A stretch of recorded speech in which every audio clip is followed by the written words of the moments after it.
कधी राजकारणात असा चमत्कार घडलेला पाहिलाय जिथे घराणेशाही, पैसे, जात, जोड हेच उमेदवारीची किल्ली ठरवतात. तिथे एका साध्या फळ विकणाऱ्या महिलेला थेट नगरसेवक पदाची संधी मिळते.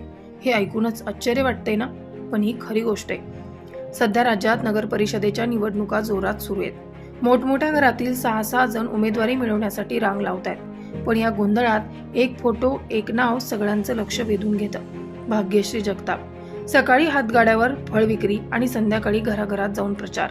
हो, अजितदादा पवार यांच्या राष्ट्रवादी पक्षानं या सामान्य फळ विक्रेत्या महिलेला थेट उमेदवारी दिली आहे. राजकीय वर्तुळात चर्चा इतकी वाढली आहे की बाजारात फळ विकणाऱ्या भाग्यश्री आता लोणावळा शहराच्या समस्या सोडवणार का, असा प्रश्न सगळ्यांकडून विचारला जाऊ लागलाय.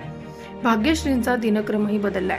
पहाटे फळांच्या टोपल्या उचलणारे तेच हात आता मतदारांच्या समस्या लिहून घेत आहेत. रस्ते, पाणी, महिलांसाठी सुविधा, सगळ्यांचं विजन त्या शांतपणे, प्रामाणिकपणे तयार करतायत. राजकारणाच्या बाजारात तिकीट मिळवण्यासाठी कित्येक जण लाखोंचा खेळ करतात. मात्र भाग्यश्रींना उमेदवारी मिळाली ती त्यांच्या मेहनतीवर, प्रामाणिक स्वभावावर आणि लोकांशी असलेल्या नात्यावर.